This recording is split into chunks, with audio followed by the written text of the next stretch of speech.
Hello and welcome. My name's Angie Holden and I'm the blogger behind The Country Chic Cottage. Today we're going to talk all about laser safety. Now I'm going to be referencing the Glowforge Aura quite a bit in this video. However, what I'm going to mention applies to all types of craft lasers. So if you have a craft laser or are thinking about purchasing a craft laser, this safety video is going to be very, very important. Always follow all safety instructions when operating a laser in your home. So let's take a look at some of those recommendations. Safety is a top priority no matter what type of crafting you're doing, and it's especially important when it comes to lasers. So we're going to talk about laser safety in this video, and I encourage you not to skip this video. First of all, for safety reasons, you do not want to look directly at a laser as it's cutting. The Glowforge Aura, fortunately, is enclosed in a case. That orange lid protects your eyes. If you were to lift the lid while you were cutting, the Aura would automatically stop.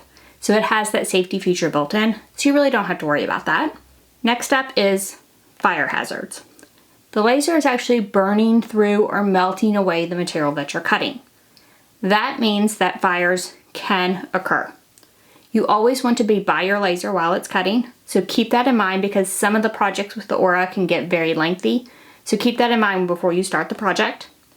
And then keep a fire extinguisher and possibly a fire blanket on hand at all times in order to control any small fires that might occur within the Glowforge Aura. You can lift the lid at any time to stop the process or unplug the unit itself. Next up is ventilation. Chatted about this a little during the setup video, but wanted to put it into the safety because it is very important to ventilate when you are crafting with a laser. With the Glowforge Aura, you can ventilate out a window, or you can ventilate using the optional air filter accessory that can be purchased separately. Either way, you always want to ventilate when cutting with a laser. It is not optional. You do not want to cut with a laser in an enclosed space, so be sure you have proper ventilation when using your Glowforge Aura. And finally, let's talk about the wrong materials to cut with any laser. There are materials out there that when cut with a laser can release toxic fumes. So there are materials that you should never cut with your Glowforge Aura.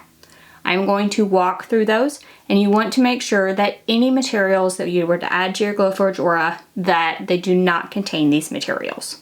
These materials are leather with chromium, carbon fibers, polyvinyl chloride or PVC, polyvinyl butyrol or PVB, PTFE or Teflon, beryllium oxide, halogens, epoxy, or phenolic resins.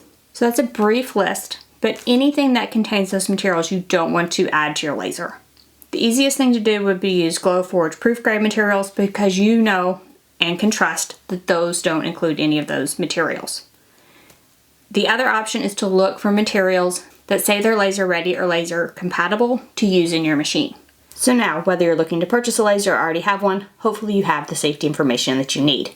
If you are looking to purchase a laser and wanting more information, I have laser-ready.com and I'll put that URL right here. It is a free video that walks you through purchasing a laser for the first time. What is a laser? What kind of types are out there? What are good types for beginners? Those are the questions I attempt to answer and give you a little more information about basics of laser crafting. So if you want to sign up there, the link will be emailed to you and you can start watching that video. And there's an ebook as well, so it will help you walk through the journey of getting a laser and getting the right one for you. So hopefully all of that helps you understand laser safety. If you have any questions, drop down in the comment section, ask away. If you like this video and it helped you, give us a thumbs up. And if you haven't already, head on over to our YouTube channel, hit that subscribe button. We have videos just like this one every single week, and trust me, you don't want to miss any of those. So thank y'all so much for joining me, and I'll see you next week. Bye-bye.